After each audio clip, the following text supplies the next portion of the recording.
Le sage, c'est doter à la matière sa terrestréité. Parce que l'homme n'est plus conçu comme il a été, mais l'homme dans sa volonté de puissance et dans sa volonté de croissance. Donc il faut essayer de doter la terrestréité à la matière, d'en faire non pas une fin en soi,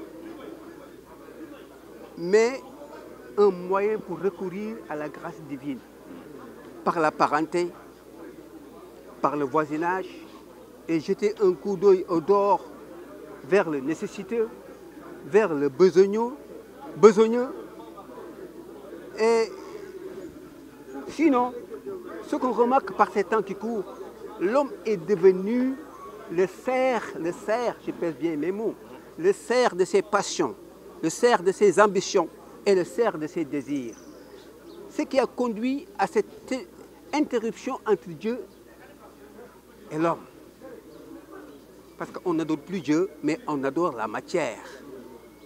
Et si on arrive à nous en départir et d'en faire un moyen de vie, je crois que on serait parvenu à une vie beaucoup plus homogène, beaucoup plus souple, plus élastique entre nous.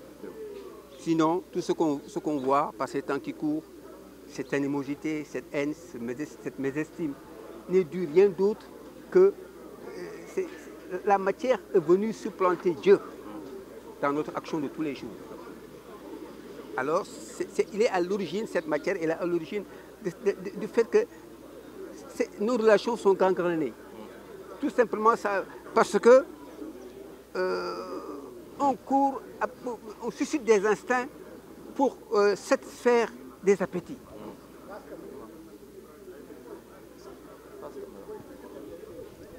Alors, on suscite des guerres pour satisfaire ses convoitises. Voilà. C'est parce qu'il n'y a que Dieu, il n'y a que l'homme qui existe. Dieu n'existe plus. Alors, ce qui a fait qu'aujourd'hui, nous vivons des moments vraiment très durs. Mais Imam, quel doit être justement le rôle de nos dirigeants sur le plan politique, économique et Non, ce n'est pas le rôle des dirigeants, mais il s'agit d'une éducation là. Là, il faut éduquer les gens à partir de la cellule de base qui se trouve être la famille. Il y a deux sortes de familles. Il y a la famille nucléaire qui est propre aux Européens. Parce qu'il y a le couple et il y a l'enfant. Alors que nous avons ce qu'on appelle la famille élargie. Raison pour laquelle, lorsque l'islam est venu, on a pu répondre à son appel parce que ça allait de pair avec nos convictions. Parce que nous, c'est la famille élargie. Il y avait, comment dirais-je, le sens du partage, le sens de la solidarité. Alors, c'est ce qui faisait vivre le Sénégal. Mais aujourd'hui, par ces temps qui courent, on a plus tendance à aller vers la famille nucléaire. Chacun veut être soi-même, rester chez lui, ne pas se soucier des autres. Alors là, donc c'est parce que la matière est passée par là. La matière est passée par là. On a déifié la matière. J'ai dit à l'entame de mes propos qu'il faut d'abord ôter à la matière sa terrestréité et d'en faire un moyen, mais pas une fin en soi. Alors c'est ce qui a gangréné, désagrégé cette situation-là que nous vivons un peu partout, mais qui est très délétère. Mais malheureusement, c'est comme si le prophète ne nous avait pas légué cet héritage, cet immense héritage qui aurait fait de nous le peuple, le même peuple qu'avait le prophète. La question que tu te poses, pourquoi yonent bi bayil nu fi alquran, bayil nu fi jikkoom ñu réer? Mais kooku questionnement la, pourquoi? Nit ñi ne la xamatuñ fu ñu jëm, ah kañ xam nga fi nga jëm. Yonent bi ba mu dem lii la léegi ne la alquran gi nii, sama sunna gi nii, moom moo traduire alquran. Bu ngeen ci jàppee du ngeen réer. Donc quelque part, boo gisee ñu réer, c'est parce que quelque part on a délaissé cet héritage. C'est tout simplement ça. Mooy li ma delluwaat ci alquran ak sunna kooku il n'y a pas lieu de ñu waxtaan. Ouais, mais c'est dû tout simplement à ça dégg nga man la alquran bi mu fi ñëwee c'est un livre complet def fi lépp yonent bi ni maa ngi dem maa ngi leen di bàyyi ak ñaar alquran ji ak sama sunna bi traduire alquran du ngeen réer quand même qu'est-ce que tu veux encore c'est déjà bien dit c'est-à-dire que léegi ñun boo xoolee suñu comportement c'est en déphasage avec ce que nous incite le Coran. Responsabilité yi lan la ñan la. Je l'ai dit tantôt, c'est la famille. Il faut d'abord une bonne famille. On aura beau dire, Khaski, on ne devra jamais à bon port. Il faut qu'à la base, nous gérons d'abord, parce que la société, c'est famille. Quand la famille va, tout va. Il faut d'abord nous gérons famille pour nous voir ni si biti. Parce que ni si biti, c'est famille là nous jógee. Mais bon defee ni si biti te famille bi baaxul du yàqu du baax. Bu ñu defee famille yi nag. Je t'ai parlé tantôt de la famille nucléaire et de la famille élargie. Nous avons adopté la famille élargie. Parce que papa yaay doom mag dañu nekk ci benn kër.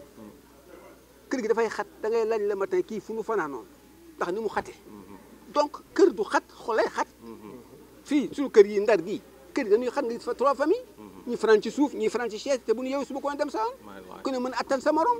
Parce que y avait la famille élargie.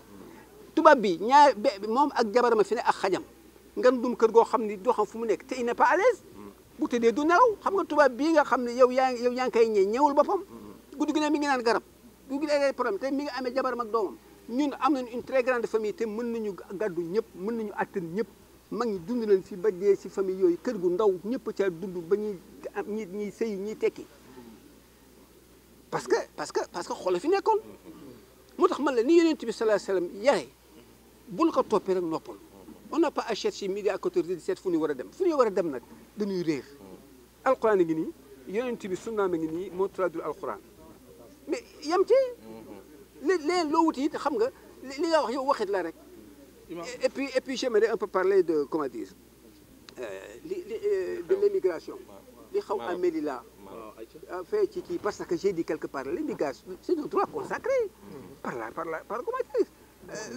les Nations Unies depuis la nuit des temps nit day émigré depuis la nuit des temps européens yi fii la ñu émigré jël suñu alal soppi suñu ay maam ils ont vassalisé nos hommes ils sont partis dégg nga de yàq suñu ay suuf dem boo léegi loolu qu'est-ce qu'on a fait de tout ça qu'est-ce qu'on a fait de tout ça yow nit ñi jógee dem nga ne da nga leen di rey parce que waruñu ñëw te yow ñëwoon nga fi jël suñu alal soppi nit ñi def leen jaam ñu dem kenn waxu leen mais on ne comprend rien nit ñi nañu toog fii parce que fu ñu toog jëm du ñu dem tukki yàlla moo ko bàyyi ak ay doomu aadama c'est un droit consacré l'immigration c'est un droit consacré mais toog sa kër mais ñoom ba toog jotee est-ce que toog nañu suñu suuf si tey ils ont asséché nos terres li ñu amoon fi yëpp ci alal yëpp ñoo ko jël yóbbu ils nous ont vassalisé ñu tabaxalee seen ay kër ci loxo suñu ay doom léegi nag ñu yàq na ñun nañu toog quand même soyons sérieux